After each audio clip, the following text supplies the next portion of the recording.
There's no feeling more intense than starting over. If you've broken your Scratch project moments after you've shared it, as I have, or you spent hours working on a project only to notice too late that one of your sprites has unexplainably gone missing. If you've made use of that difficult to name thing of thing block within the sensing category, amazingly useful but capable, due to a Scratch bug, of leaving you crying as it dumps all your scripts in one big unordered heap. If you've made real progress coding a game over the course of the week, only to come back the next day to discover you weren't even logged in, nothing has been saving. Starting over is harder than starting up. If you're not ready for that, like if you've already had a bad day at school, then what you're about to go through may be too much. Feel free to go away and come back. I'll be here. Alright. Thanks for coming with me on this trip. I'll understand if you need to take a break at any point. Just find a safe place to stop and remember to pause the game by pressing P. On Scratch you can find loads of remixed or reimagined recreations of existing games, and with good reason. George Bernard Shaw said, "Imitation is not just the sincerest form of flattery, it's the sincerest form of learning." This game is a recreation of a game that came out in 2017, titled Getting Over It with Bennett Foddy. That game in turn was a homage to a free game that came out in 2002. Both games involved dragging yourself, using a hammer, up a mountain assembled from assets and objects sourced from many other games. It seems appropriate then that, when trying to recreate Getting Over It in Scratch, that we should construct our mountain from the same assets used in literally millions of Scratch projects. The unmistakable contents of the Scratch costume library.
Unlike Unity or Unreal, Scratch does not provide you with a built-in physics or 3D rendering engine.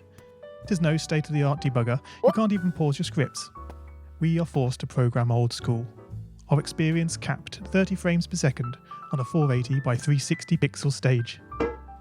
But these very restrictions force us to experiment, to think out of the box, to grow as developers as we become masters of all things Scratch. And let's not forget, what we lack in technology, we make up for in community. This fantastic bunch of budding software engineers, building, learning, creating, playing, remixing, as diverse a group of people as the very Scratch assets we now so skillfully attempt to ascend.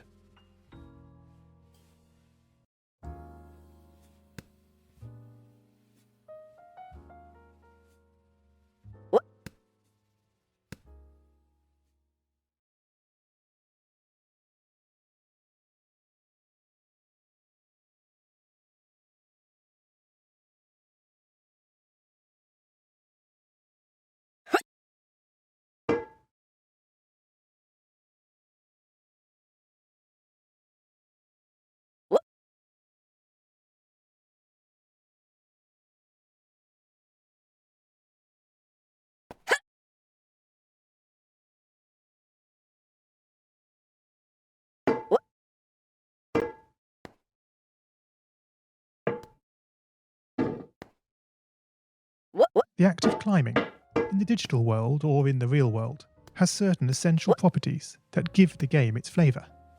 No amount of forward progress is guaranteed. When you start getting over it, you're standing next to a dead tree, which blocks the way to the entire rest of the game.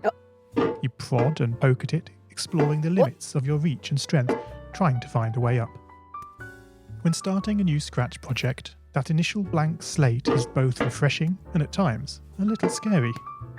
Wouldn't it be great if we could travel forward in time and review our finished projects to see how well they turned out? I certainly wish we could. The real draw of coding, what gives it that special zing, is the challenge of accomplishing something you've never done before.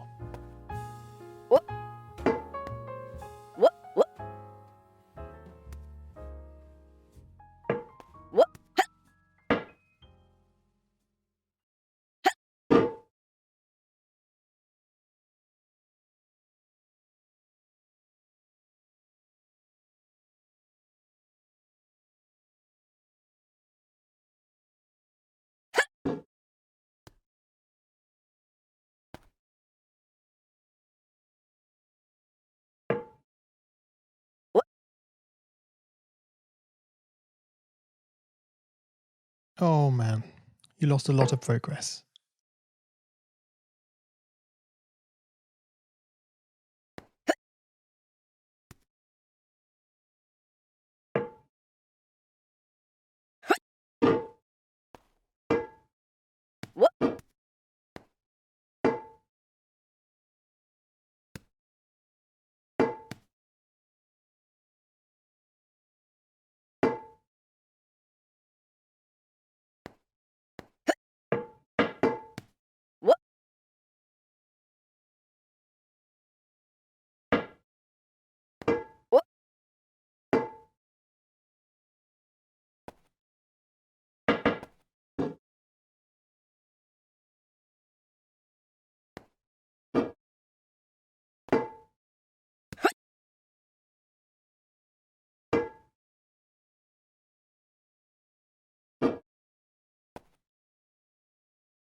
Whoops.